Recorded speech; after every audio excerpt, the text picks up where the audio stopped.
संस्कृत व्याकरणामध्ये प्रत्यय म्हणजे काय, तर प्रत्यय हा धातू किंवा शब्दाच्या मागे प्रत्यय लागतो, म्हणजे सफिक्स. त्याच्यामुळे त्याचा अर्थ थोडासा बदलला जातो. म्हणजे कत प्रत्यय असतात ते धातूच्या मागे लागतात. तर आता इयत्ता 7वी मध्ये आपण सगळे कत प्रत्यय शिकणार आहोत. तर आता ह्याच्यामध्ये मी तुम्हाला 3 प्रत्यय दाखवते. एक तर कत्वा प्रत्यय, ल्यप प्रत्यय आणि तुमून प्रत्यय आपण बघणार आहोत. मग आता कत्वा प्रत्ययचा अर्थ काय होतो, करून किंवा एखादी गोष्ट करून मी दुसरी केली. म्हणजे मी झोपून उठले आणि मग मी दूध प्यायले, सो झोपून, म्हणजे त्याला कत्वा प्रत्यय लागतो. मग कत्वा प्रत्यय लागताना कसं काय होतं एक्झॅक्टली ते आपण बघूया. हा क जो आहे कत्वा मधल्या क चा पूर्ण लोप होतो आणि फक्त त्वा लागतो. म्हणजे पठ असेल तर पठित्वा होणार, लिख असेल तर लिखित्वा होणार. ओके, सो कधी ई होतं आणि कधी ओ होतं ते डिपेंड करतं धातूच्या प्रमाणे. तर ते आपल्याला लक्षातच ठेवायला लागेल. पण जनरली इथे पठीला ई होणार, म्हणजे पठित्वा असं लिहिलं जातं, लिखित्वा. सो क चा पूर्णपणे लोप झालाय. म्हणजे जेव्हा एंडला त्वा असतं तेव्हा आपण समजून जायचं की हा कत्वा प्रत्यय आहे. मग आता दुग्धम पित्वा शयनम कुरु, म्हणजे दूध पिऊन झोपा असा याचा अर्थ होतो. दूध पिऊन, पित्वा म्हणजे पिऊन.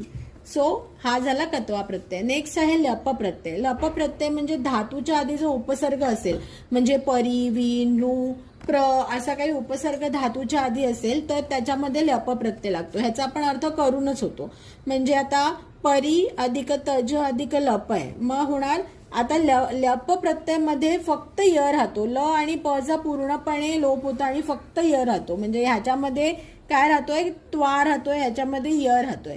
सो परी तज लप मध्ये येणार परितज्ज, ज ला य लागणार. वी स्मृत लप्य मध्ये येणार वी स्मृत्य असं होणार. मग ह्याचा अर्थ काय होतं, मयूर हा प्रनृत्यम सर्वेशाम मनम हरती, म्हणजे मयूर प्रनृत्यम म्हणजे प्रनृत अधिक लप असं आहे. ह्याच्यामध्ये प्र अधिक नृत अधिक ल्यप. सो लप प्रत्ययमध्ये ल प काहीच राहत नाही, फक्त य राहतो. ओके, आता तुमून प्रत्यय म्हणजे करण्यासाठी किंवा करायला. तर आता पठ अधिक तुमून, तर ह्याच्यामध्ये तुम राहतं, फक्त ऊनचा लोप होतो. म्हणजे ह्याच्यामध्ये फक्त राहतं तुम. म्हणजे पठ अधिक तुमूनचं होतं पठितुम, खाद अधिक तुमूनचं होतं खादितुम. सो बालक हा खादितुम गृहम गच्छति, म्हणजे बालक जेवायला घरी गेला किंवा बालक जेवणासाठी घरी गेला. तो तुमून प्रत्ययाचा अर्थ होतो साठी.